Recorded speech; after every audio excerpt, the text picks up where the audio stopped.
keep on forgetting that. And a motion on the requisitions. I'm fine with them. Yeah, so moved. Okay, is there anything else? I do have one add-on. I have a resolution accepting the resignation of Suzanne Mason, Program Manager of the Solid Waste Department and Office of Grants Administration, effective May 19th, 2025. No? We all did about this, the same thing. There was just an opportunity, there was a resignation that, I almost said Sheriff Sims, but Sheriff Riley had. And they talked for that, and so she's not leaving the county, she's just switching over to another elected official. So we're probably, I talked to the sheriff, we're probably going to do a little bit of a hybrid, obviously. He wants her to start on, I think it was the 20th, I believe is the date, but we'll probably run a little bit hybrid, where she'll be running for both for a while as we kind of figure out what transition we'd like to bring forward towards you, to you. So, but yeah, we all have the same reaction. So, just a good opportunity for her. Well, I think it's always great when our employees get good opportunities, and Suzanne is a great employee, and I'm sad that she's leaving, but I wish her well, and I will remember this, Barry Riley. I'm already thinking, like, who's his top lieutenant? Must have maybe get involved with sewer work or something. Exactly. So you need Yeah, a motion? Yeah.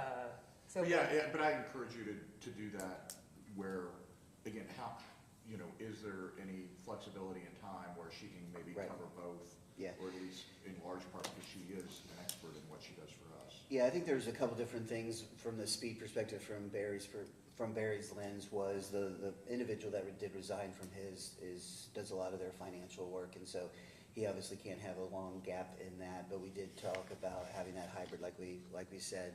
And Sue Spencer has already threatened Barry significantly for what he has done. So it'll be long in our memory. As a joke, it'll be long in our memory. Very good, yes. Okay, me too, yes. And that's all I have. All right, thank you.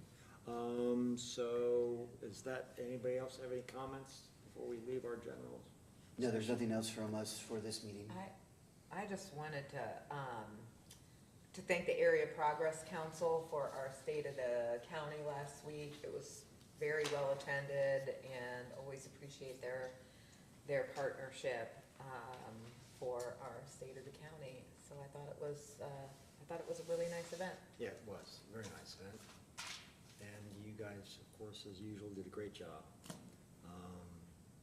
Okay, do we have a motion to adjourn then? So moved? And yes. Yes. And do we need to wait before we reopen the next meeting? Okay. So we now open up our next meeting. Well, do we think that, how long are you gonna, because should we ask community services if they can come early? I think, Crystal, you'd already asked them to. Yeah, but I can reach back out to her and see. Yeah, it's just if you're gonna be like 45 minutes, it's fine, you don't want time. Yeah. I always tell people. Do you think that Ms. Louderback is gonna be long, Linda? We have lots of questions. Lots of stuff to talk about. Lots of questions. All right, then, but you asked for something? Yeah, we're just opening up our next meeting. Yeah. So, we're waiting for, I guess, Ms. Lauerbeck, you want to come forward then? So very weird sitting here presenting to you like there's no. Yeah, really. Good morning. There's tons of people online now. Excellent. Well, thanks for having me here today. I want to take some time to go through our new strategic plan. We released this plan just the beginning of this year. I think Martin's probably seen a little preview. I know that Matt and Candace have. I have a bunch here. Am I just using the computer or so? I want to be respectful of your time, so I'm not going to spend a lot of time on who Ready is, because I think you know, but we'll talk about the strategic plan itself. Do you want me to use this one here? Use the arrows. Okay. All right. So I think y'all are pretty familiar with who we are already, your Regional Economic Development Initiative. I always like to remind everyone that we have a very narrow purpose. It's solely economic development, and for us that means new jobs and new capital investment. And as a reminder, we do cover 15 counties across 3 states, which makes us pretty unique as an organization. We spend about 80% of our time on our existing industry, and about 20% or so comes through retention. That's really our wins. That's not the amount of time it takes to leverage those. So a reminder, we're a staff of 23, a small but mighty team for what we're doing across the entire region. Our executive committee, you'll see that you're represented by Commissioner Young on the executive committee, as well as several other Warren County business leaders who also serve on that executive committee. Our founder level investors, thank you for being such a large investor in the work that we do. Our founder level investors are our investors who invest $100,000 or more annually. Just as a reminder, from a funding model, we don't charge anything. We are a totally investor driven organization outside of our Jobs Ohio contract, and we'll talk a little bit about Jobs Ohio here in a moment. As I mentioned, we are one of the now 7 Jobs Ohio Network partners. The addition of Lake to River last year completed the Jobs Ohio Network. You can see as a reminder, Jobs Ohio created in 2011, secured the rights for the liquor franchise in 2013. That was a 25-year term, but just earlier this year that term was extended. It gives Jobs Ohio the right to liquor franchise until I believe it's 2053. I don't think I'll still be doing this in 2053, but it's nice to know that the economic development funding model is really secure up through that point. I would say that it's the envy of every other state economic development model. They've had tremendous success, and we'll talk about what that success looks like here. Just as a quick glance at what 2020... Before you move on, since we're here, and I've always asked this question, in the other meetings, walk us through the authority. Why is it a multi-state jurisdiction when it's so Ohio-centric? Ready? With Ready, that it's, the way you're structured, that you're the conduit that that allocates these dollars from Jobs Ohio. How is, and it's great for the region when Northern Kentucky or Southeast Indiana wins, but yet that's not Ohio winning. So how is it that a primarily Ohio-centric organization has representation and a mission to help these other states? Across the entire MSA. It's really population driven, so it's our workforce development catchment area and the MSA, right? So when we're looking at a project, you've got Northern Kentucky residents who probably have jobs in Warren County and vice versa. So we're looking at the entire MSA. The way that we work is we do all of our attraction work globally. So globally speaking, we're promoting the Cincinnati region, as we call it, that 15-county MSA. Our job is to find that prospect, hopefully globally or nationally, bring them back locally, and then our local jurisdictions would compete, if you will, for the best location. We, as Ready Cincinnati, would cover the Jobs Ohio, the Ohio portion of the incentive. My team negotiates that deal.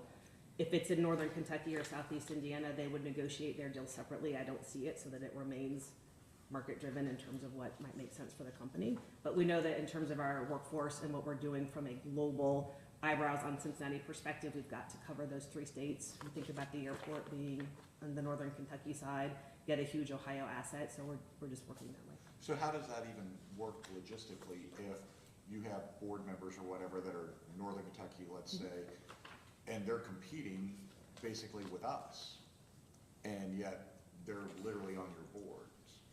Well, so we don't bring our incentives to executive committee, so you all wouldn't see those incentive packages. We might bring a deal and say we're working with, XYZ company that's looking to locate in the region. So use Modula, who ended up locating here. So we would have talked about Modula as a project that came through, but we would never sit at the executive committee level and go through the incentive package. Our philosophy is if it's not within, it needs to land someplace within that 15-county MSA, because we know there's going to be an economic impact and a workforce benefit. And the MSA is set by the federal government? So right now it's 15 counties, sometimes it's 16. We gain and lose a random county in Indiana every 4 or 5 years, but it's set by the federal government. So do you think about the push to bring Dayton into the fold and become, the CMSA, the larger area, that would be the Dayton and Cincinnati region, but it would still keep that Northern Kentucky, Indiana portion.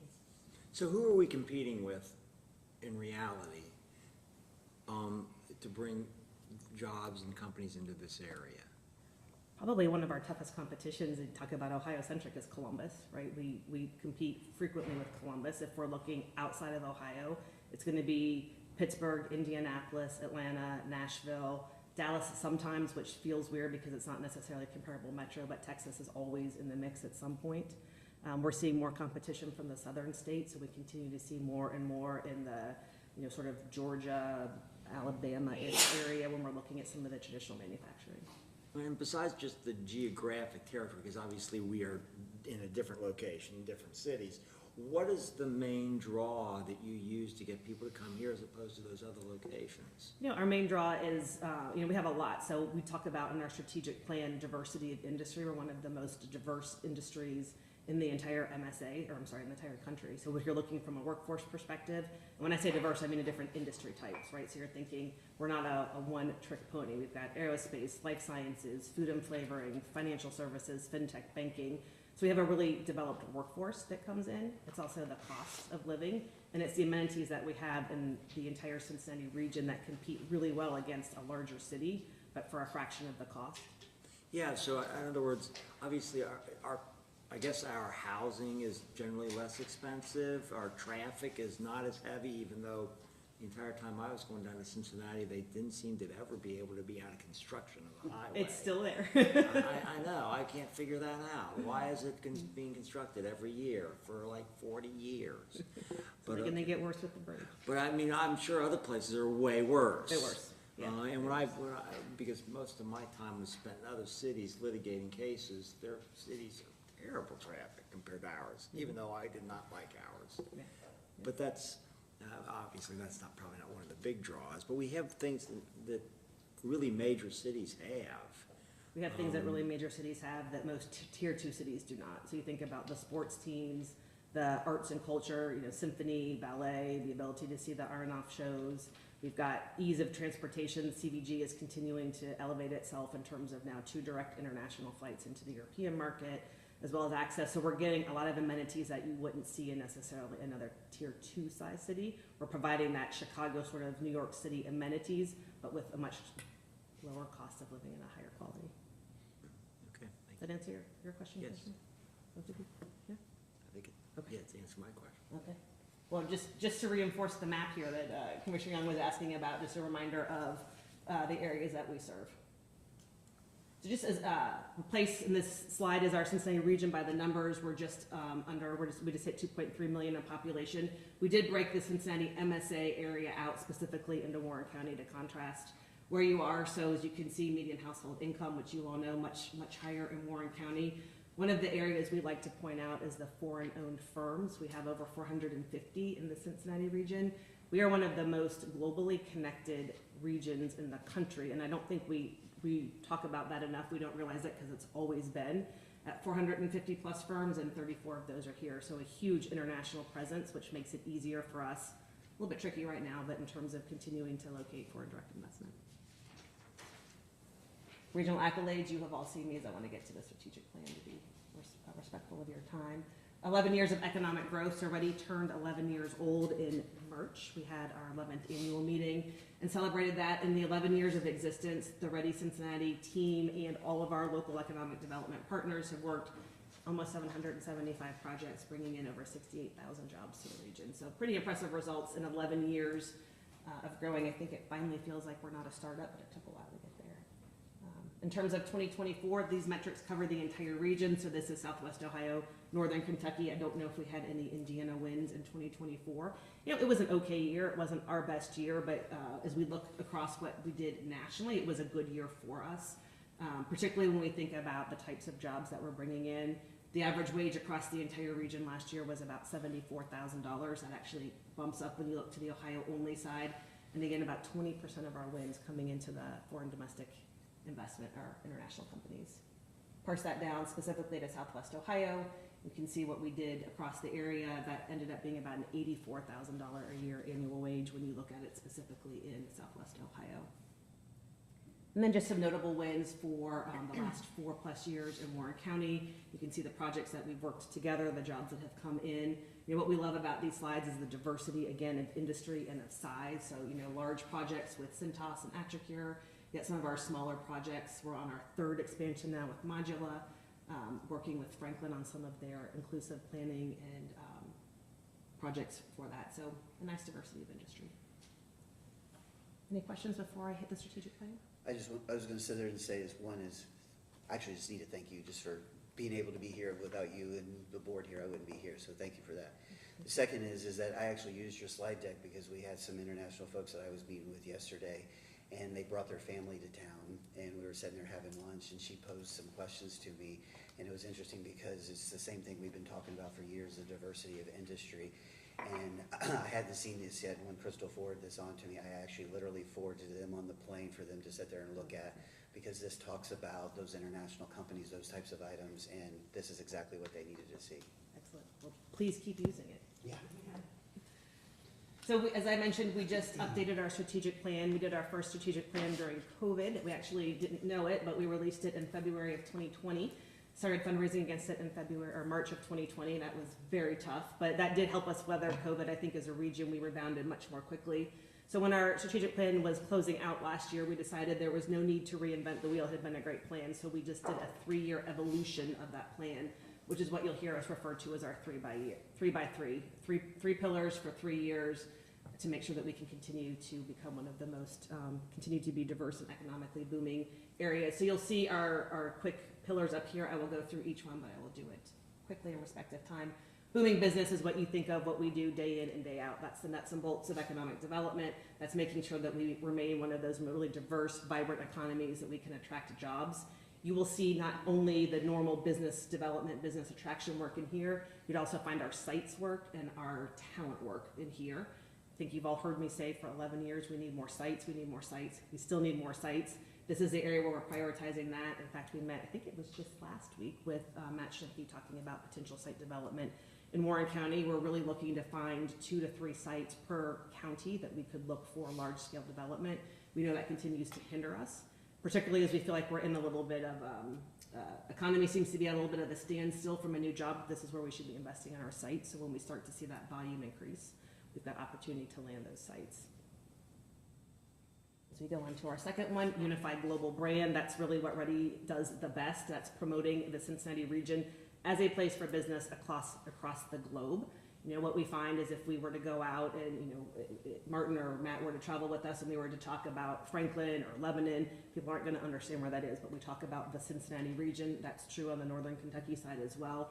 From a global perspective, we're spending a lot of time and a lot of dollars from a digital advertising standpoint to make sure that the Cincinnati region is known across those global markets.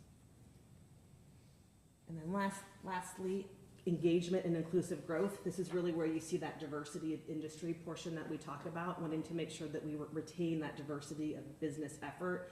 To me, that's size of company, that's international or domestic origin of company, that's type of industry, making sure that we continue to be a place where any type of business can locate into the Cincinnati market and succeed. And our engagement work also falls in here. So this is what we consider our engagement work. We are not lobbyists, nor do we do professional advocacy, but we spend a lot of time talking to our local and state level elected officials to make sure that they understand and prioritize our work. So what we heard mostly when we went through our stakeholder engagement for this plan was, we really like what Ready does. Y'all have done a really nice job over the last 10 years.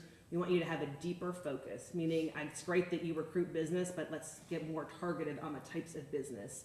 So what you see up on this slide is what our focus area has been for the last 10 years. And we would say we're out promoting and attracting. These will continue to be our business retention and expansion targets. Advanced manufacturing, which was kind of a catch-all for almost all types of manufacturing. Life sciences, business and professional services morphed. That used to be a headquarter strategy. You think about the Fortune 500 headquarter companies. And then we had technology, which is really sort of hard as its own vertical because we see technology spans across the entire sectors that we look at. So you'll see us continue to focus on this for our retention and expansion work, but I'll share with you where we're going in terms of attraction. What EY did for us here was to say this is what we looked at across the entire MSA in this work over our last strategic plan, 2018 to 2023, and then Warren County's specific share of that you'll see beneath. So where we're going is getting even more laser focused on the attraction targets. Now again, we'll work any project in any sector that comes into us, but when we're spending our investor dollars to go out, whether it's digital marketing, it's the travel that we do. We're gonna go a lot deeper into the industries that you see across the top of your screen, and then the specific NAICS codes and subsectors within them. So life sciences is great, we know we're good at it, but we know we're really, really good at pharmaceuticals, medical devices, and biomedical research. So we're gonna spend our time targeted our attraction efforts there, as we're trying to tell that story. And you can see it as it flows out between aerospace and aviation, food flavoring and beverage. Chemicals and materials is a little bit of a new target for us. What we came to find out is it's very, very broad. So you think of consumer products with P&G, the sustainable packaging pieces of it, but also additive manufacturing, EV, battery, semiconductor, all fall into that chemicals and plastics area. And again, we're not looking for one specific type of opportunity, so that's headquarter offices, manufacturing, research and development, also technology as we look across those verticals. And again, you can see where we've seen the growth opportunity over those same 5-year areas within Warren County. Questions on that? We are overlaying that with our geographic targets, again, to be much more targeted. So if you were to live in the Boston or the Raleigh-Durham area, you would see ready ads hitting those areas, specifically in the life sciences. You can see those parsed out for the 4 verticals, both domestic and international. Again, just trying to be really targeted against the opportunities that we see. And then lastly, where are we planning to roll this out? The conferences you see in bold are the ones that we're hitting in 2025. The other ones are either a 2026, 2027 plan, or they're areas that we have not yet attended, but we're keeping our eye on. We might do some digital, some geofencing around those shows and see if we get attraction efforts from there. But again, this is really intended over the next 3 years to be a lot more laser focused in the areas that we're looking for our attraction. We'll remind you that we do encourage our investors to travel with us. I get paid to do this, so people look at me and say, that's great, you think Cincinnati's awesome, but you're also paid to do that. So when we've got some of our businesses or investors traveling, talking about their own experiences in those areas, it's really an excellent opportunity for us and or any of our companies or investors who have connections into these areas. You might be attending that show, you might know somebody who is, perhaps there's a supplier or a vendor or a customer that we could check in with while we are out there. It really helps us get more targeted in our attraction work. Questions on that? And then lastly, certainly the team here knows this, but how people ask us, the most questions I get is, how do we engage with you, right? What do we do to make sure that we are supporting your work and vice versa? Certainly get engaged in our business development and attraction efforts. You all have a seat on our newly formed business development committee, where we are looking to be a lot more, again, targeted and leveraging the expertise of our partners. Helping to raise the awareness. I always joke with my team that they put the word toot on my presentation, but toot Ready's own horn, toot the region's horn, make sure that we're saying all the wonderful things.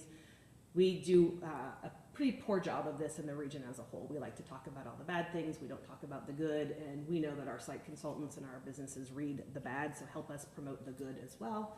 And then convene others to help talk about the work that we do. Are there issues that we can help address? Are there things that we need to be prioritizing or focusing on? Making sure that we have that conversation would be key. That's the 3x3 in a very quick nutshell, but I'm happy to take questions. Okay, any questions? Well, no, I mean, we appreciate the work that Ready does, and essentially, we strongly believe that our community needs to be balanced. It can't just be a residential rooftop-only area, because then you have more growth, more houses, which means more kids, which means expanded schools, and who's the only people there to pay for them? The property owners. So we really have, for a long time, had an emphasis on trying to bring in businesses to have balanced growth inside of the community. And just for my colleagues' sake, the whole, we're not getting the wins, or for the region, we have to have these super sites, and we've had a lot of discussions recently on what's the definition of a win? How do you define a win?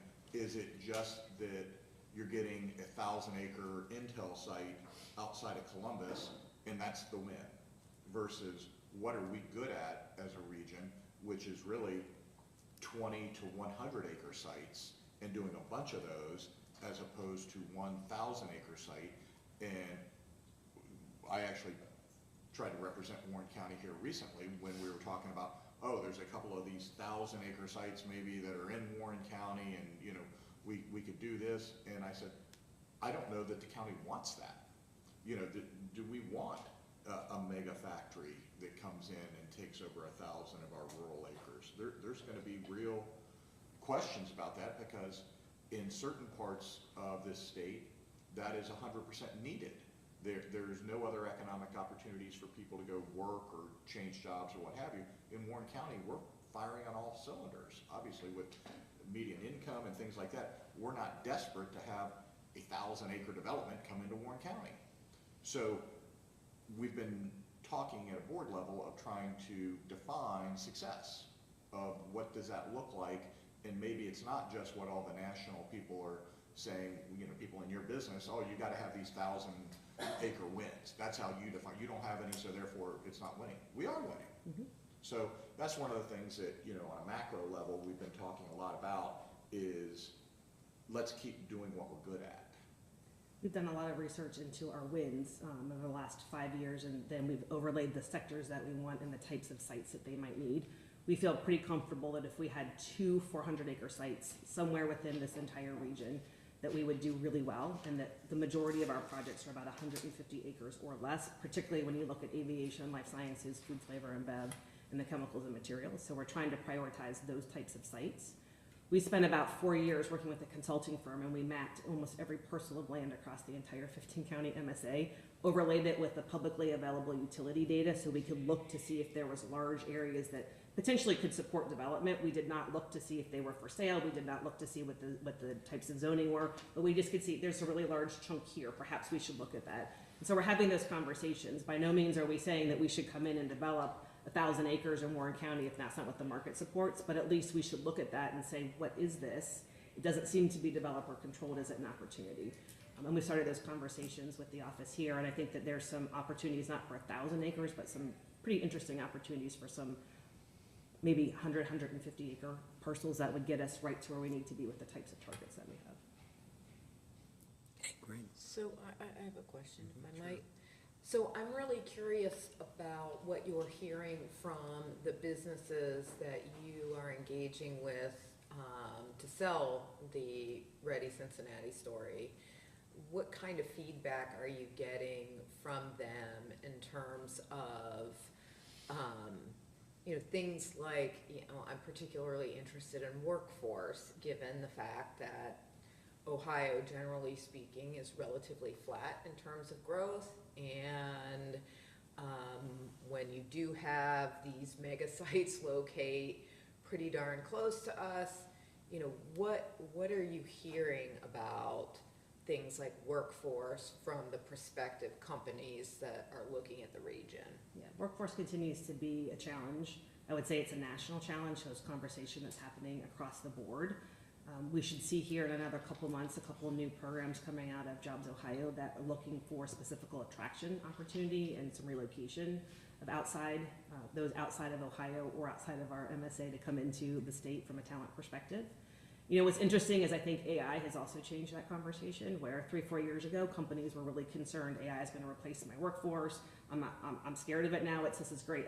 AI is going to help me with some of the tasks that my workers don't want to do, so I can upskill those workers to do the jobs that I know AI can't. So it's become a tool versus, I think, a threat that it felt like for so long. I think that we need to continue to focus and prioritize our conversations with our colleges, universities, and, you know, even our secondary schools, and how are we making sure that the workforce we're producing meets the needs that we have. There's 71 priority industries across the Jobs Ohio team that go within the sectors that we're looking at, that we're trying to make sure we're producing talent within those 71 sectors, because they're going to cross almost any type of company that we're looking for to win, but that's going to continue to be a challenge.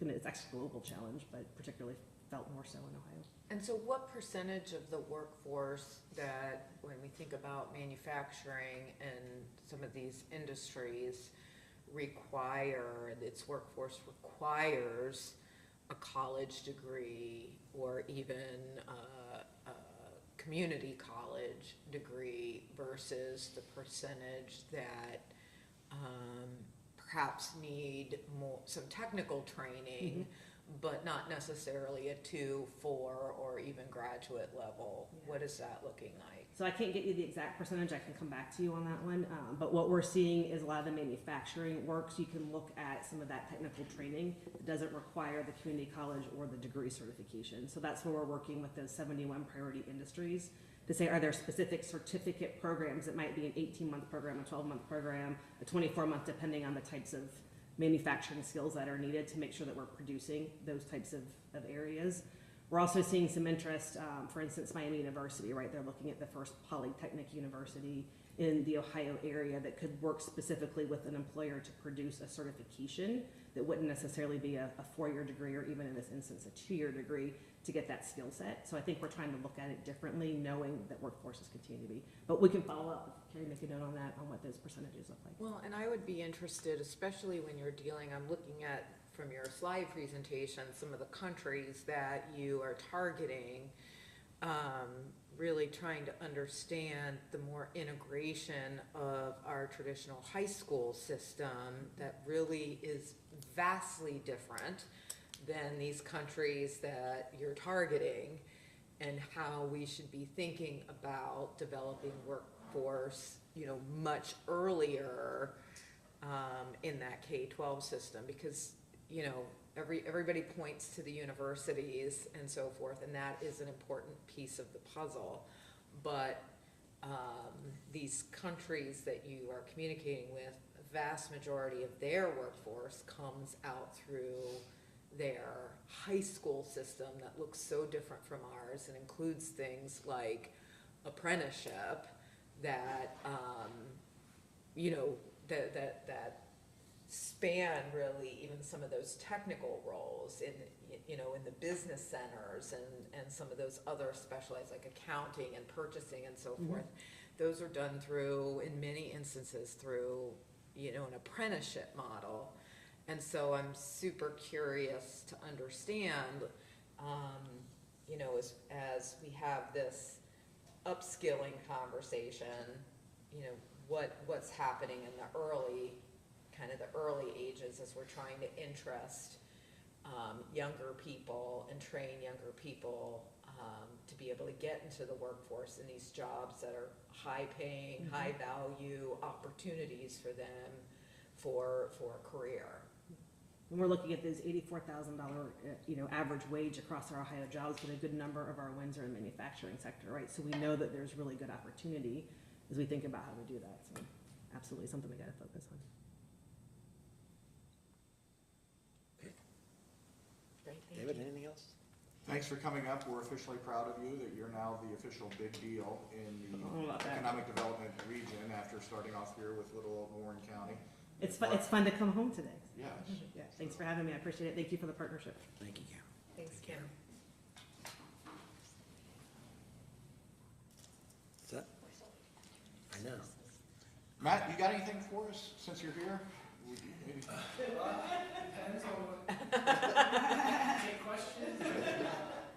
Well, we had a few minutes, and so since you were here and, we were talking economic development, why don't you round that out a little bit, that your work with Ready relative to identifying these sites, and again, I think we've had a goal of trying to, you're talking about diversification of industry. We also would like inside of the county a diversification of location, that we'd like some of the growth to be spread out into different parts of the county, even though the free market controls it, obviously, but just maybe highlighting some of the areas that could really need, like I talked about before, a house rooftop only community that really needs some diversification of its tax base.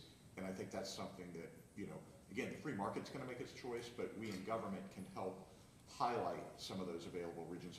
Tell us your efforts in working with Ready to do that. Yeah. So, Kim mentioned from the attraction standpoint of retention, Candace actually runs it more from our office standpoint, but we try to keep as active of a property database as we can with these properties. And to your point, a lot of them are in that kind of 20, 50, 100 acre space that we might have. And we try to maintain a good relationship with the listing agents, the brokers, the owners of those sites to determine what they want to do with their property. And then we try to help them kind of through our own work in our office in partnership with Ready and Jobs Ohio on what might be good uses for their property to kind of nudge them into, you know, what the market might kind of say, or, you know, who would be looking at those types of sites. And so when we do see those lead requests that come in from either domestically or internationally that are seeking a, you know, 50-acre site somewhere in the state, that will get disseminated down through Jobs Ohio, through Ready. They'll push that out to us as one of their partners, and we can kind of help submit those sites. We typically tend to help a lot more with kind of the township areas and maybe some of the northern communities that don't have as much of a concerted, dedicated presence to economic development in-house. So we help kind of get those sites submitted and do a lot of the work. Candace will do a lot of the work on filling out requests for information, of seeking out workforce information, or, you know, what do the utilities look like on this particular site, et cetera, et cetera. And so, you know, we do, and we also do work a lot with, you know, communities like Hamilton Township and kind of those communities, like you said, that have kind of high residential growth. They're very interested in the same thing of trying to diversify their base of getting more businesses in and so on and so forth. So we're trying to help kind of their efforts as well as much as we can to get them the right types of businesses. How active are we? Because we always, you know, government always talks, does a good job of talking, but then the actual action side, I'm always a little leery of. That, okay, we're trying to attract more manufacturing jobs that don't necessarily need a college degree. Agree, you know, yes, yes, and yes. And we always used to talk about whether it's Sinclair, whether it's the Career Center, that we would be talking to the business community and then going to those educational institutions and developing targeted programs that help, that, hey, we have this large manufacturer that would build another 100,000 square feet, but they need 50 welders. And are we actively trying, or lathe operators, or whatever it is, are we actually working with the Career Center trying to set up a program to kick out more welders or whatever it is? Yeah, I mean, we do that to the best of our ability. I mean, I participate somewhat frequently, like just as an example, Sinclair will host kind of roundtables where they'll invite manufacturing clients, or, you know, they might focus in on maybe a medical sector or something like that, where they'll invite in companies to come in and say, what are your current needs, what are you lacking, what certifications would be helpful for you, and then they try to match that up with programming they have, or they try to tailor it, you know, to a certain degree as much as they can. I think Commissioner Jones's point of, you know, there is a push right now of trying to find ways to kind of broaden out the scope, because I think what I hear a lot from companies is they don't necessarily need somebody to come in the door fully trained day one. They just need somebody to come in with basic understanding of how a lathe machine works or how a CNC machine works, and they'll teach them the 30%. They just need them to come in the door with 70% knowledge of how that machine works. And so I think there's kind of a little bit of a push from the career centers and the Sinclairs of the world to try to maybe broaden out a little bit of what their curriculum looks like, to help, you know, get that person 70% ready to walk in the door and start a career. How important is it in the development of bringing in companies and stuff to have sewer and utility for sewers in the area? Because I don't imagine that companies want to move into any area that they're on septic. Yeah, I mean, utilities are a huge issue. I know, you know, Kim mentioned site development. That's a big component. Typically, Ready has hosted. We brought in the Insight Consulting. It's a firm that has come in and helped kind of evaluate sites, and they just give you unbiased feedback of. They're a site selection firm, and so they will tell you if they had a client that was looking at this site, how would it grade out? And so we've gone through that exercise with Ready just to kind of prepare ourselves and know what these types of consultants are going to be looking for. And utilities is if not the first thing, it's one of the first 2 or 3 things that they look at, because you typically you're going to have water, sewer, you know, adequate gas, adequate electric, and even increasingly so fiber, which I think is kind of an important thing. Obviously, the board has made the decision to expand fiber throughout the county. Increasingly, we're seeing fiber as kind of a necessity to have on site, so very important. How much of our territory do we have that type of utilities that are readily accessible or already installed? I don't know the exact exact percentage or amounts, but I feel like we have pretty good amounts. I mean, especially when you look at just the territory that the county would cover versus then what some of the incorporated areas would Well, cover. obviously, the incorporated areas Yeah. have their own systems for the most part, Yeah, and are very aggressive. You take a look at a Lebanon or a Mason, and they've got right. really good utility provision. Yeah, I mean, we work with like Chris Broush and his team all the time when requests come in, because depending on the use, if they're a heavy water user or they would have heavy sewer needs, which is a little bit less frequent, but, they'll come in and they'll tell you, they might not tell you who the company is, but they'll tell you sort of generally what industry they're in, how many millions of gallons per day they might need, or how many gallons per day that they might need. And we'll work back through water and sewer to make sure that those sites are served. And I feel like we have generally good availability. You might know better, Candace, from just what you see, what generally leads with our utility capabilities. Yeah, usually, I mean, it's good. There's definitely some challenging areas, especially like the ones that we took through the insight. The utility was the main concern as to why it didn't work out for those two particular larger tracks. One we talked about again, should I come up? I feel bad. I know I'm not supposed to be all the way back here talking. Yeah, because I just imagine where she's coming up, that there's just large portions of our county that are rural, agricultural, undeveloped, but they don't have sewers. And that is where we see the majority. And in fact, we've sort of discouraged sewer growth in those territories. So by doing that, we're actually making a selection that would prevent, or certainly not be attractive to a major development of something that absolutely needs the water and the sewers to be present and available. Yeah, just real quickly before Candace will say this, we did have, just as one example, we had one property owner that wanted to submit their site through just to kind of see how it would be evaluated out, and they had an intention to try to utilize their site for commercial or industrial use. As we went through and vetted the process, the consultant basically came back and told them, your land is not really suited well for industrial because it's already surrounded by a lot of residential growth. They had utility issues, et cetera. So, yeah, those types of issues do arise, especially like you said, in more rural areas or abutting areas to, where residential growth may already be at its limit. Well, here's the thing that I've always, I've talked about a lot, which is, along the I-71 corridor, where there are large tracts of land that you have basically owners who've been holding on to the land, waiting for the development opportunities. There's not a lot of utilities in those areas. And it strikes me as that it's prime for an opportunity for us to determine our own destiny and decide what it is we want to develop along the I-71 corridor, because it is going to develop. And, we have one shot to get it right. And I, remain very concerned that we aren't aggressive enough along that corridor where there is land, and there's an interstate that goes right through it. That's 20 miles from the Honda mega project, and the 35 and I-71 interchange for logistics and transportation, and it's really not that far to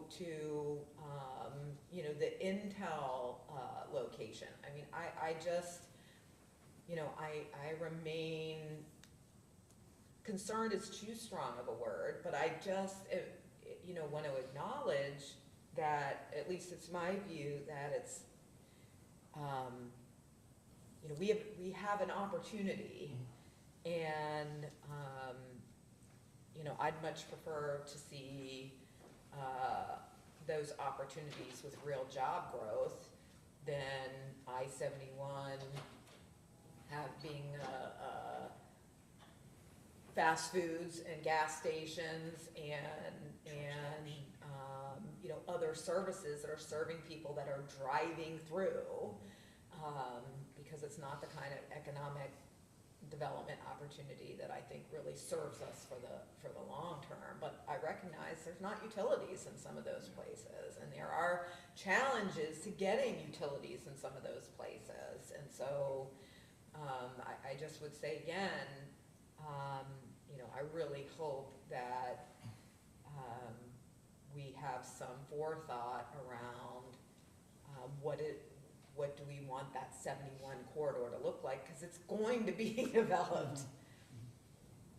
Sorry, I didn't mean to cut you off. No, I was just gonna say, in one of the sites that we had taken through that as well, we kind of looked at it again because it was just a matter of getting the utility there and, you know, if the landowner is willing to put some investment in the land, do some due diligence and say, hey, I have a site and it's ready to go, then what, you know, partnering with Ready, partnering with the state, partnering with whoever to get something in that spot is what we mainly do too. I totally agree with you and totally appreciate your point of that is some forethought that, because obviously I'm right at the top of the heap of being concerned about, you know, utility access everywhere in the county, because once you lay the sewer line, oh, it's for this plant over there, well, okay, here's 1,000 acres that are all gonna become quarter-acre, single-family residences because there's a sewer line right through the middle of the township, and there's not the services to support that. But the concept of there is land, the, you know, high state, or, you know, what do they say, highways are the new rivers, you know, the development will happen along the interstates. We all know it's gonna happen. So are we more proactive? Do we do a study on where does it make sense to have a packaged treatment plant somewhere up, you know, in northeastern part of 71, to where then we potentially, it would be feasible to have sewers, and then talk to Western Water, or, you know, do we have new wells up there, or what have you, to where planning for that, because I agree, I don't want that, all of that land to be truck stop heaven, you know, and that's what We love our started to- truckers though, but. We've already got one big one there, and it's and it set the tone for that entire Yes, interchange, yeah. which is, you know, fought that way back when.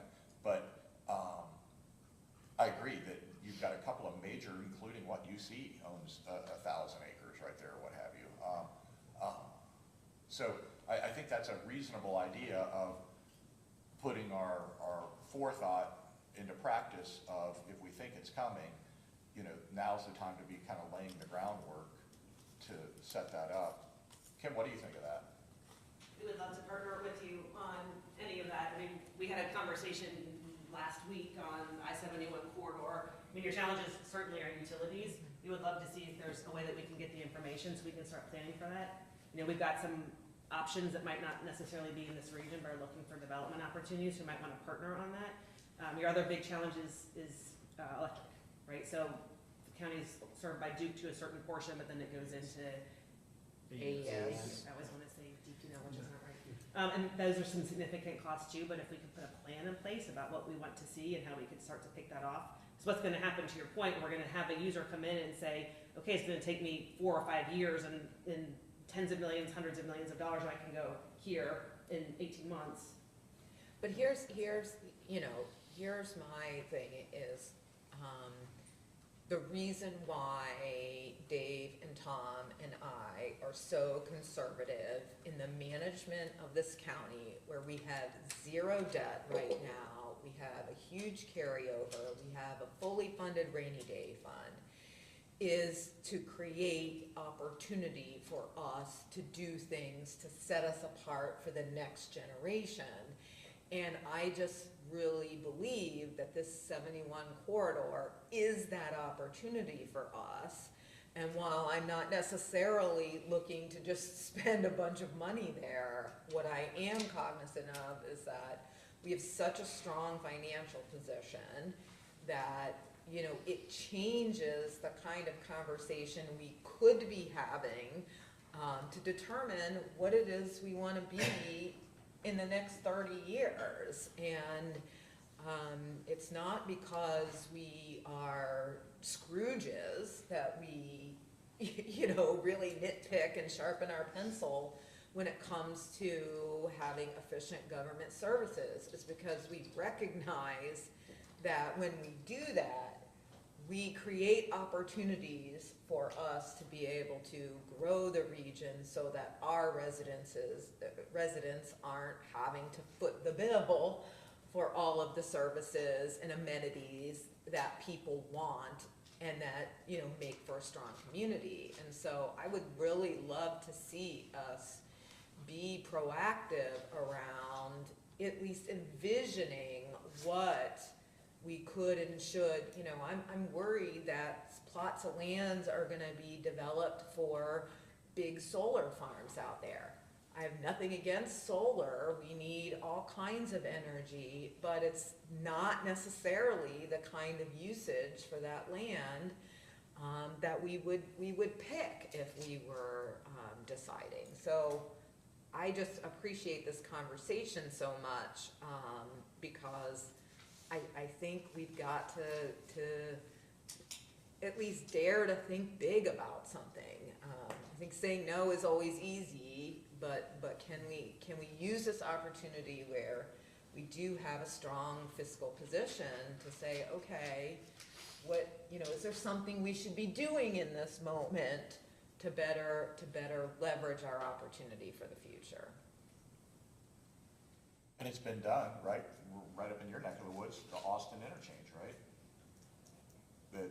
That was nothing, and they had a vision, and now it's a big deal. Yeah, well, and, you know, I think that came into, they hit some headwinds, you know, as that was coming online, you know, we hit a bad recession in the community, and it sort of changed what that original vision was, and there's still land there that is, you know, prime for commercial development, but yeah, I mean, I think we just get one shot to determine what we want to be when we grow up, and we ought to have a little bit of vision around it,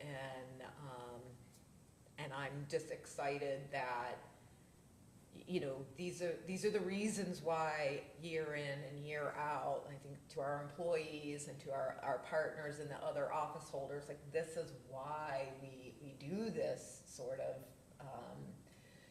conservative fiscal management is to ensure that when opportunities present themselves, we have the ability to take advantage of it for the future. It's about the future, not when, you know, I won't be around, but it's when our kids and grandkids that we hope, you know, continue to live here, and their kids and grandkids, that there's a great community for them with great job opportunities for them too.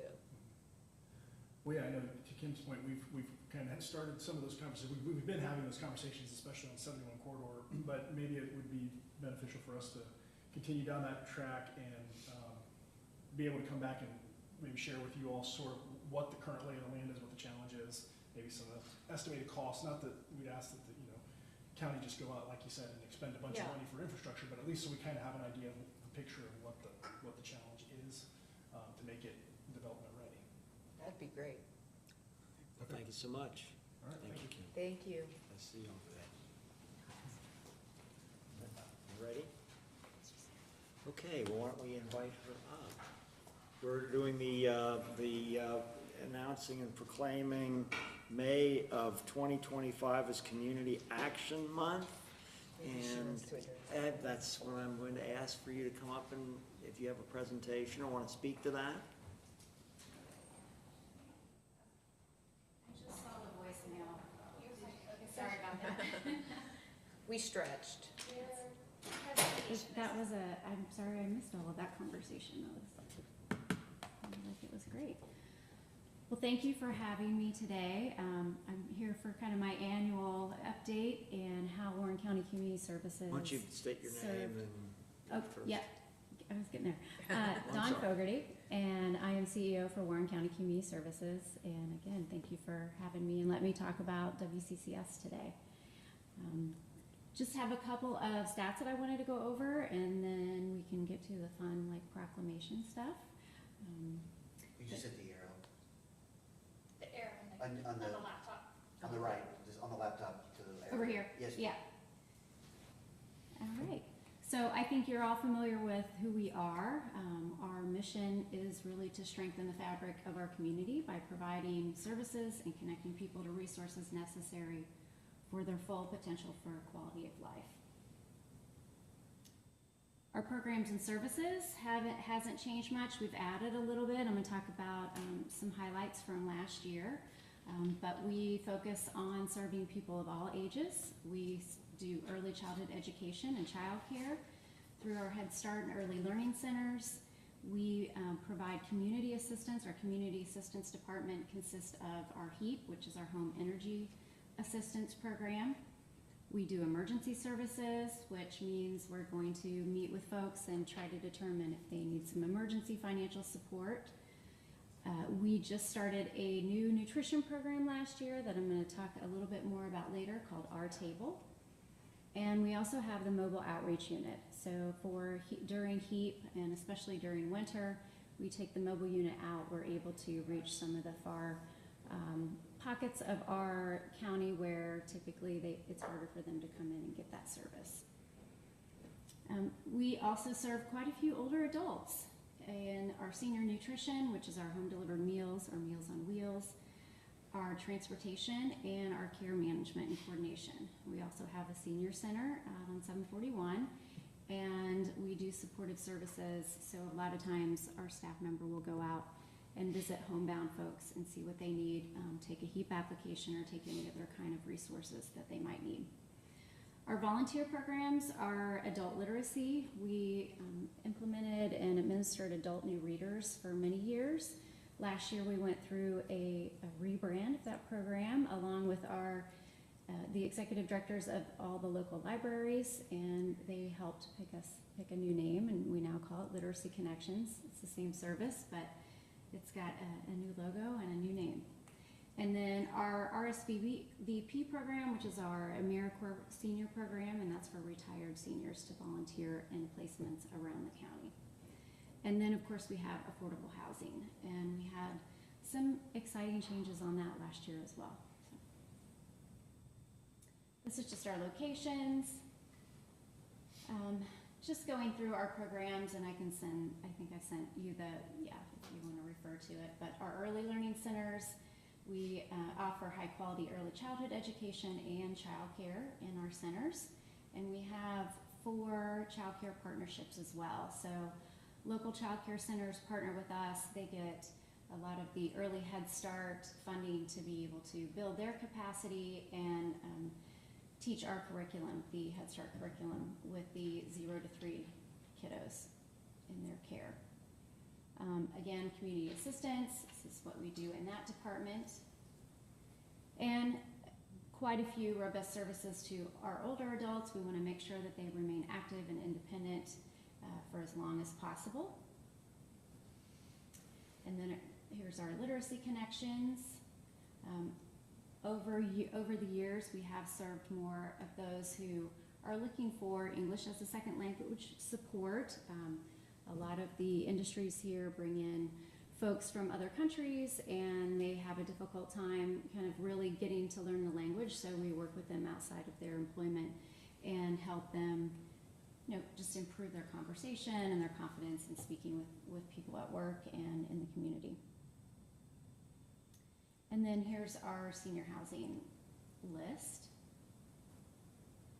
We've got 10 of those sites scattered throughout, and we have one family housing. Are those privately owned, or you own those? We are owner-operator on most of them. On some of them, we are actually just the nonprofit sponsor, but it's our name that it's tied to. So we have been working with a development and construction group since the early 90s when we started developing housing, and continue to work with them. I mean, they're fantastic. They do the management, and we just kind of get to look pretty because they're great projects.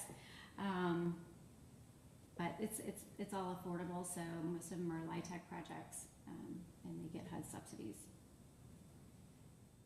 Now, our Colony Woods, it was also a LIHTC project, but it's affordable housing, so the rent is set at an affordable rate. compared to the market, and there aren't any subsidies, but families don't pay any more than 30% of their income toward that. So last year, we served a lot of folks, and nearly 10,000 households is how many people that we touched. And you can see the numbers here are pretty astounding. I wanted to point out that in each of these categories, we had pretty significant increases from 2023, and we do continue to see expansion, the need to expand in a lot of our services. Last year, we really, towards the end of 23 and then into last year, we started expanding into Butler County with our Meals on Wheels and our congregate meal sites. So those numbers are quite a bit more than last year. We also have a caseload of about almost 3,000, so 2,730 of our homebound elderly that we are helping to remain independent and living in their homes for as long as they can. They do care coordination and bring in any kind of supports that the individual needs. We served we delivered 375,000 meals, which was about, I want to say about 10,000 more than the previous year. And then in our congregate meals, we also served about 8,000 more from 2023. We took 7,831 trips that were provided to older adults. Most of that is for medical appointments and just other errands that they need to run. We will try to, get a group together that needs to go to the grocery store, and or just any other errand that they need to run if they're not able to drive themselves.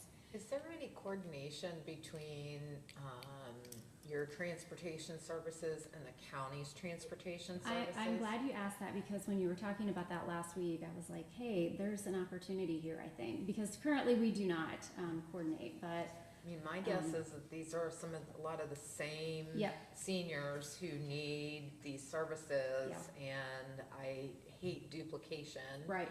And if we can provide more efficient service and better service by partnering, I'd love to look into that. We would be very happy to have that conversation.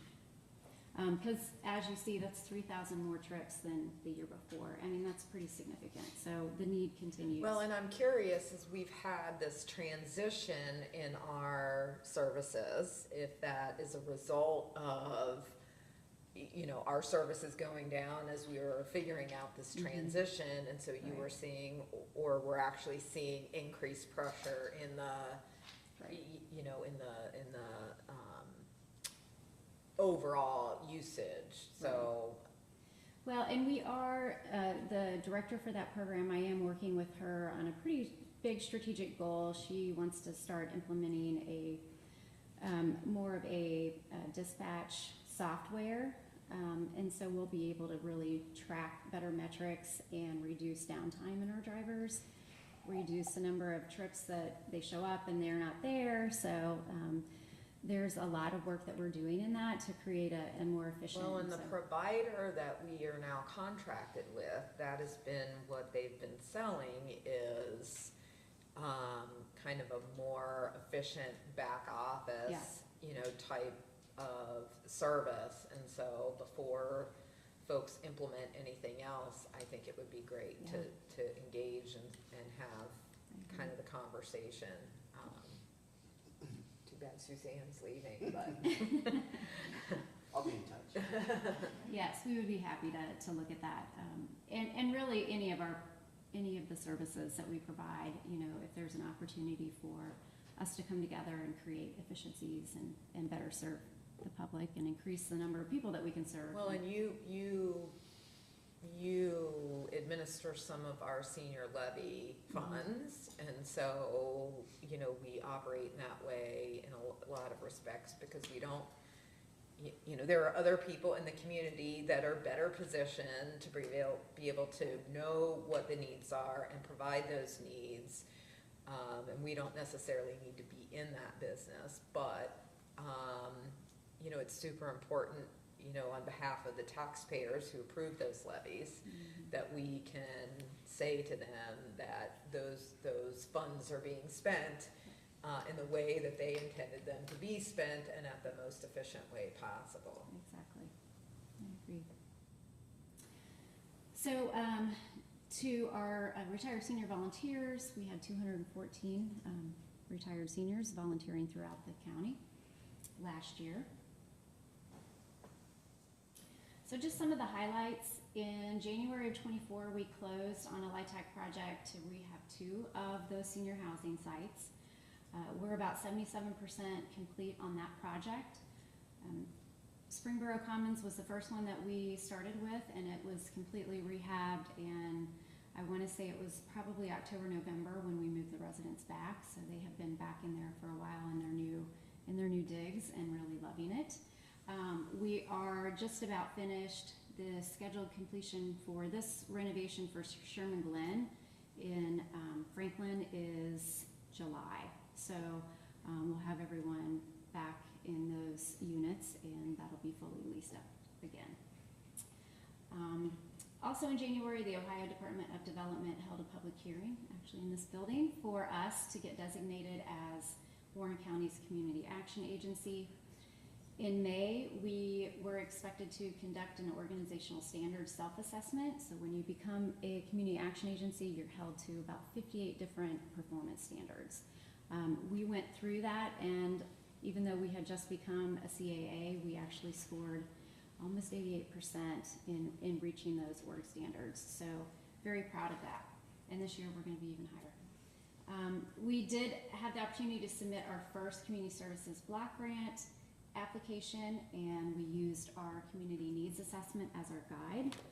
In preparing for becoming a CAA and submitting our first grant, we went ahead of time in late of 23 and did a community needs assessment, and I have copies of that for you if you would like. And basically what we do, what we're required to do is see what the needs are, see where we can best use our CSBG resources to make a difference and meet the needs that our community is telling us that they need. So in late 23, we surveyed about, I think we got like 688 responses. We held focus groups, we did an electronic survey, and then we deployed that out and launched it. We got 688 responses from community residents, employees of WCCS, our board of trustee members, community partners, educators, faith-based partners, private businesses, local elected officials. Some of you might have taken that survey. If you did, I appreciate it. And public servants. And so we analyzed the results and basically ranked the highest needs in housing, employment and workforce support, food and nutrition, health, children and youth, education for both adults and children. Then we asked our survey respondents about any additional needs that they saw for Warren County that we had not had on there. And then we also collected from our focus group the results of their top 3 needs. Of course, like any community, affordable housing is the highest need, and especially in ours, affordable housing for purchase was the 3rd highest need in housing. We have, a lot of employment and workforce needs, as well as health. There's a lot on here that we got responses for that we felt like there's some things that we're already doing and we're doing it well, so there's no reason to change that. But where can we really make an impact and a difference? Obviously, we cannot expand the eligibility for Medicaid. That is not within our realm of possibility. So we did look at health and the needs for nutrition and to address food insecurity in the home. And so with that, we ended up adding and creating our table program. And it's an incredible, very different nutrition program that we were able to launch last year. So moving on with highlights, in June, Director Mahalik from ODOD visited WCCS. They held a big media event, and she kind of did that official signing of our Community Action Agency designation letter. In September, we did enter another partnership for new construction housing here in Lebanon. It's going to be apartments for 55 and over. And we have not closed on that yet. We're hoping to do it this month, fingers crossed. But that is also with our partner Seabird Construction and Seabird Development Group, and it's right off of Dave Avenue and almost right across the street from our current Colony Woods housing. So there will be a walking trail back through the woods as well. Pretty excited about adding new units because obviously there is that need. In November, we did hold our first Our Table class series at our Lebanon Early Learning Center.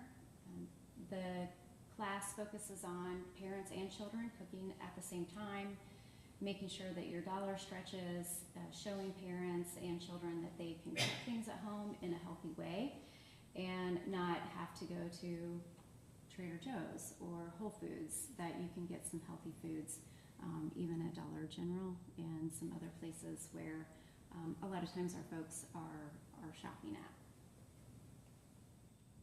And the kids just love it. It's really fantastic to see. Then we also teach some nutrition classes with Our Table at our senior housing sites. So just really for that, the focus is to help reduce their social isolation, bring them out. When you're a single person, you don't always want to cook for yourself. You don't always want to eat healthy. And so this is a way to get them to just really collaborate with their, with the other residents and learn some new ways to cook for themselves. And then in December, we entered into an agreement to administer Warren County's ERAP funding to those households that qualify with Warren County Human Services.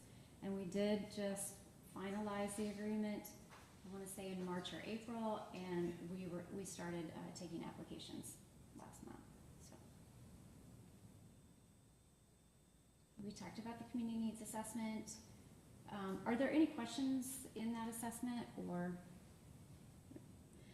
I just wanted to go a little bit farther into some of the stats from our early learning centers last year, and I think this is another area where it's really important for us to continue to collaborate with the community on supporting our early learners.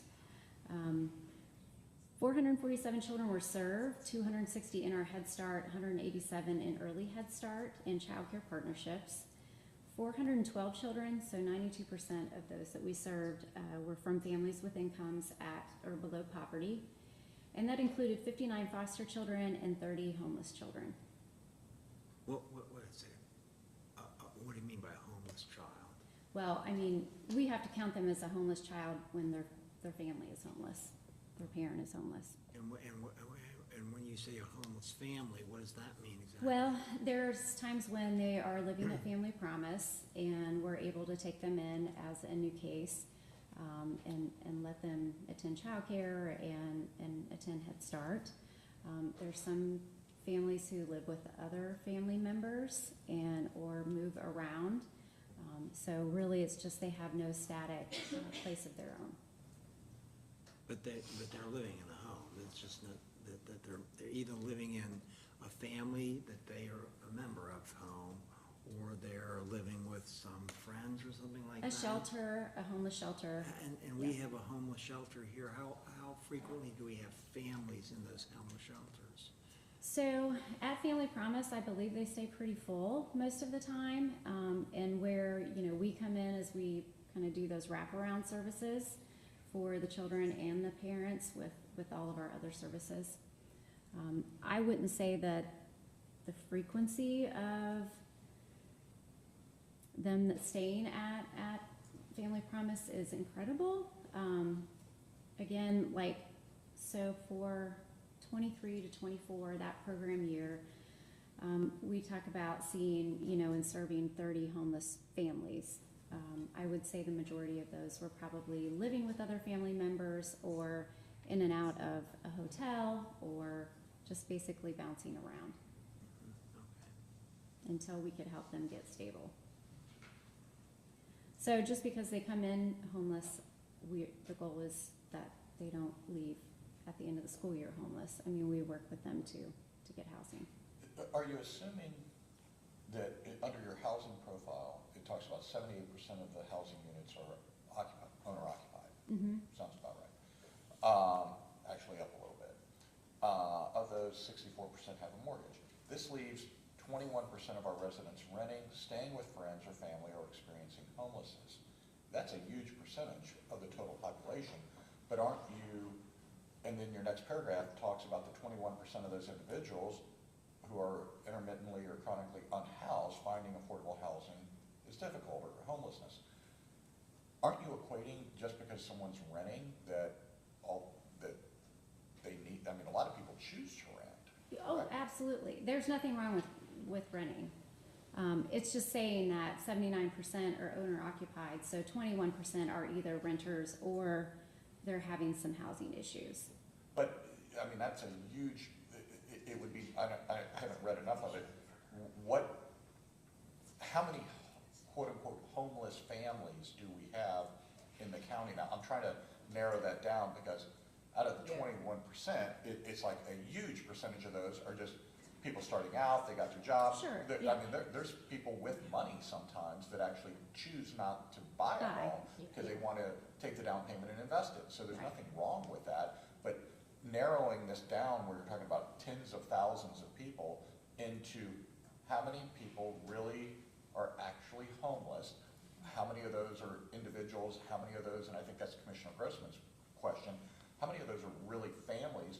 Is that a way of life? Is that we got kicked out of our apartment because we didn't pay, because I've not had a job for so long? Because again, our board, number one, God bless the work you do, again, with the people that can't, Right. fend for themselves. I'm so supportive of what you do with the elderly, with chronically disabled people, the young people, trying to get them in a position that Commissioner Jones has dedicated her career to, of trying to set, especially impoverished kids up to be learners, to where they can make a better lives for themselves than their parents had. 100% support of that. But I'm very leery of government paying or subsidizing people that by choice are not working. Right. And we, as a board, have been kind of hardcore about that, that if you're able-bodied, and by the grace of God, it's not one of us, that Right. is short-term for a couple of months out of work or need SNAP programs or what have you, but people, and Martin's predecessor, Dave Gully, used to talk about this all the time. There are professionals that know the system better than a lot of the people that work there know it, and choose not to work and choose to live off of the government dime. Those are the people, I don't want to give them a dime. I want them to have a job. Is that the way you guys kind of think about this? Or, I know I covered a lot of ground there, but it's going from what the hard number of people that are actually homeless in the county. It's not 21% don't own a home, No, so, yeah. but what is that real number, all the way down to kind of your philosophical approach of, does your board, and is that the way you're trying to accomplish things? That people that are able-bodied and can work need to support themselves, because as you just listened to, there are massive underemployment issues with this county, where, you can literally go pick-pack boxes for $20 an hour pretty much anywhere. Yeah. So what we found in our needs assessment, and I don't have an exact answer for you about how many homeless we have. I know that there's always the point in time count in January, and that would give us, I think, the closest number that we could come to with how many unhoused people there are in the county. But we don't, that's really up to the homeless service providers, which we don't, that's really not, out of all the things we do, that's not one of them. And so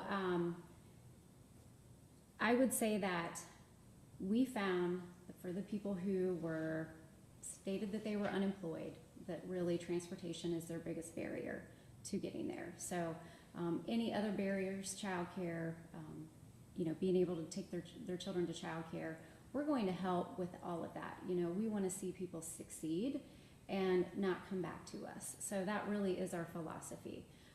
So we see in our our early learning centers, we see homeless families. We have homeless families come in and request assistance in our HEAP department, you know, because they're either getting back into an apartment and they need to reconnect their utilities, or they're about to be evicted, and so they need to keep those utilities on, and they're asking for rental assistance.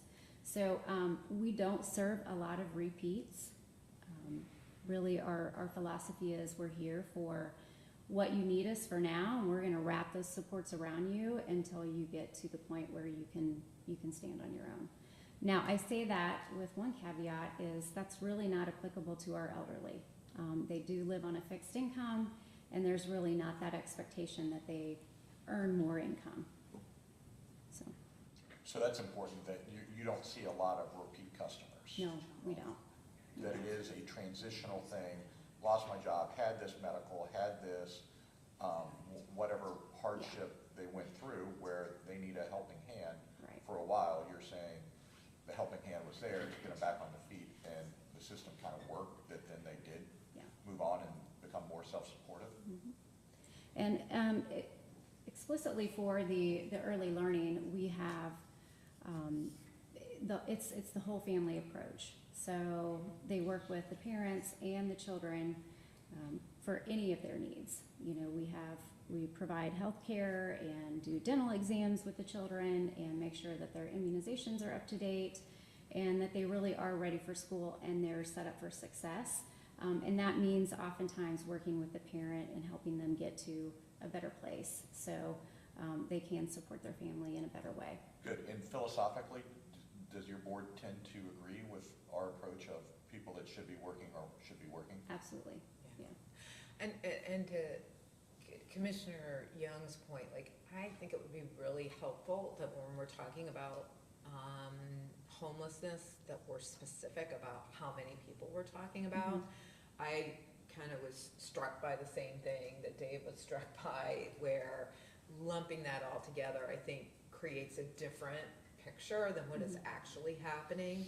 You know, I, in particular, am very concerned about families with young children being without a safe place to live, and having the insight, the precise insight into how many families are we talking about, what are those situations, so that we can meet their needs, I think is way more helpful than lumping homeless families in with families that are choosing to rent for whatever Right.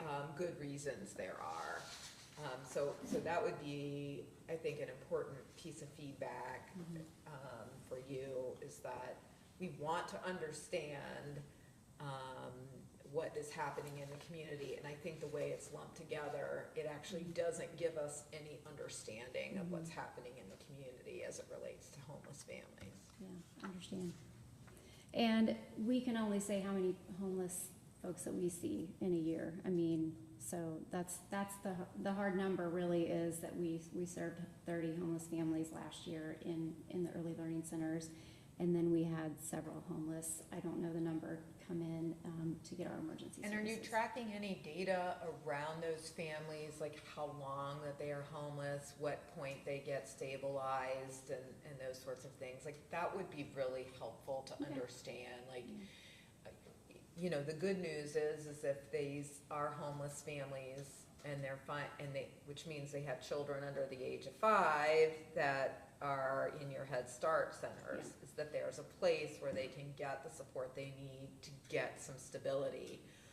I'd really love to understand, like, who those families are in the aggregate, and how long they need certain services, and you know, kind of, are those families, are all available parents in the workforce, and, you know, those sorts of things, so that, you know, the last thing any of us want are to have young children to be homeless, and we want those families to be supported in an appropriate way so that they can take care of themselves and their children. So I can absolutely send, you know, some follow-up data and just show out of those 30, you know, how long were they homeless, and what we did to help support them into more permanent housing. That would be great. I will say that 77% of our parents, we, keep the kids in our childcare and we have them in our Head Start, so that 77% of them can either go to work or complete school. So that's a pretty big number. The other part that is not there in that 77% are the grandparents taking care of grandchildren who are bringing them. So usually grandparents, sometimes they're in the workforce, sometimes they're not. They may have gotten a little bit older and just decided to live on Social Security.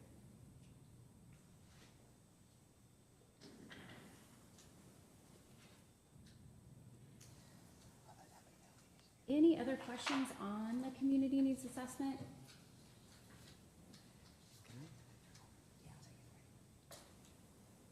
Okay, like we started off with, it's Community Action Month. And I really just, again, want to thank you for your time and allowing me to come and let you know what we do. We find it very important that, we serve those who are often struggling with income issues and struggling with a myriad of other issues. And we are very proud that we're able to meet people where they're at and help them get a better life. So. Well, thank you very much, and you've your presentation is more thorough and more informative than the proclamation that I could have read. So I won't bother you with that, and I think the public, to the extent they've listened to your presentation today, found it helpful. And of course, we have signed a proclamation announcing that May 2025 is Community Action Month in Warren County. And really, I think one of the things that's a great thing about our community and Warren County is that our citizens are out there taking care of themselves, their families, their children, their church families, their social groupings, and are every day doing the kinds of things that help people in need without ever using your services. And that you really are providing a safety net when some of that is kind of broken down. Yeah. And we're very appreciative of everything that you do, and your presentation is very helpful. And if you like, we can get a picture with you and give you this proclamation.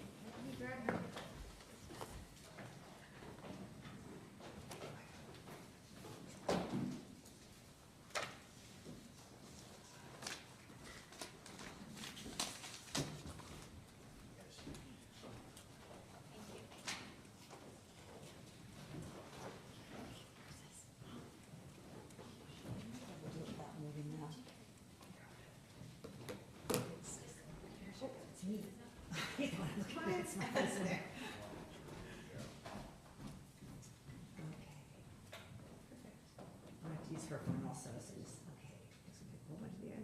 Use her phone. Looks good. Okay, there you go. Great. Thank you Thank so you much. so much. We appreciate your work. It's good to see you. Let's talk about transportation. Okay. Thank you. Have a great day.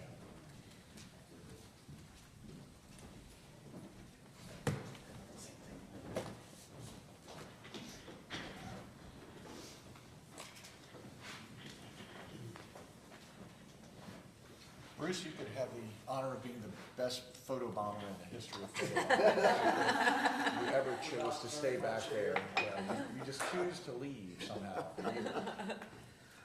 All right, is there anything else, any other comments, or there's nobody else here. Today's election day. Yes, it is. So we've got an issue on the ballot for the issuance, I guess, of bonds by the state of Ohio for financing infrastructure projects in the state. It's limited to that purpose. And they've been doing this since, I believe, Shannon, you would know better than me, the late 1980s, We I have believe. yep.